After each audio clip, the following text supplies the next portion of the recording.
Not so much what I learned, but I certainly have a lot of gratitude to be able to be here and be a part of this tournament, play well, play good golf, and try to take advantage of a unique opportunity that I have, which is to play golf at a very high level at a later stage in life, given that I haven't had any physical injuries, that I'm able to swing the club the way I want to, and then with a little bit of work and dedication to compete against some of the best players in the world in some of the biggest stages, and that's really what's driving me. And today was a very encouraging day. Chris? Phil, you talked before about being super present and focused this week. I'm wondering why you haven't felt that way in a while, and if you could pinpoint the last time you did. I don't know. It's been a while since I have been able to focus the way I want to. Obviously, Kiowa was a good week, but I mean consistently, week in and week out, day in and day out. And it's starting to come. A lot of it is just things that I need to do off the golf course too, diet, exercise, and so forth, and to help with brain function and things like that. But, additives in coffee is a big thing for me. I don't think things I eat on the golf course are a big thing. Like all those things factor in. And my brother did a great job on the bag this week when my focus was kind of waning. He would tell me some stories, tell me some dad jokes, and just kind of got me refocused and more present. And again, I think that's biggest challenge for me lately, because I feel like I'm executing a lot of shots, but I just need to be a little bit more present. I don't think it was so much technical, because I feel like I've been actually hitting shots like this for quite some time. But what was happening was Thursday was the epitome of what happened. I hit a lot of great shots. I had a chance to turn a 66, and I'd turn it into 71 because I'd make 2 or 3 loose swings. But technically, I've been playing and performing really well, but I would just have these few lapses. And I think when you come here to Augusta, you end up having this sense of gratitude. It's hard not to. Like, this is what we strive for.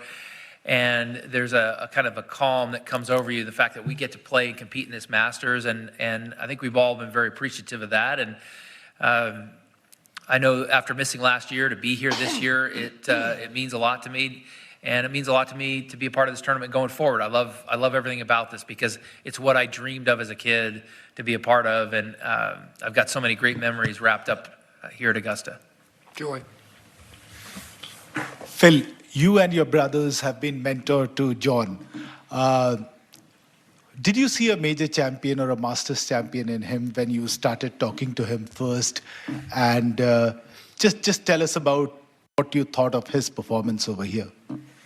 My brother Tim was his college coach for 4 years there at Arizona State. The first time I played with him, we played Whisper Rock. He shot 62, and I thought I played pretty good, and he gave me a pretty good beatdown. So I am not surprised at his success. I mean, it was obvious to me at a very young age that he's one of the best players in the world, even while he was in college. And to see him on this stage is not surprising to anybody, but it's hard not to pull for Jon too. He's such a good guy. He's got such a great heart. He treats people so well that I think the world of him as a person, and as a player, that's obvious how good he is. Paul? Phil, with some of the kind of blows of the last 2 years to your reputation and image, I don't know do you feel like this performance over these 4 days and the fans seeming to kind of warm to you a bit again, do you feel like this is a step forward to kind of restoring some of the damage, or whatever the right word is, of the last 2 years? And did you feel like you were carrying the mantle? There's separate issues. Mm-hmm. Golf and the professional golf ecosystem and how that's been handled throughout my career, 2 totally separate things. One follow-up, did you feel like kind of carrying the mantle, though, for Liv, with Brooks was up there, and then you kind of get in contention? Was there a little bit of competition with the guys from the other tour? I wouldn't look at it like that. I am very appreciative that we're here, that we were able to play in the majors, and I thought it was exciting that this tournament rose above it all to have the best players in the world here, and lost all the pettiness. I thought that was great. I'm happy with where I'm at. I wanted something different for a lot of reasons, and I'm getting a lot out of it, because having a team environment when I was in high school and college golf. It elevated my game, having players to play with, compete with.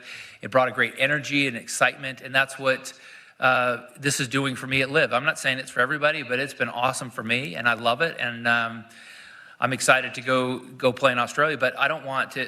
This tournament isn't about what tour you play from. There's players from all over the world, many different tours, and you're bringing the best players to play against each other here in the majors, and that's what it's all about, and that's what the game of golf should be. I mean, there's always going to be and should always be a place for historical events like this, but it's okay to have a little bit of different and variety in the game of golf.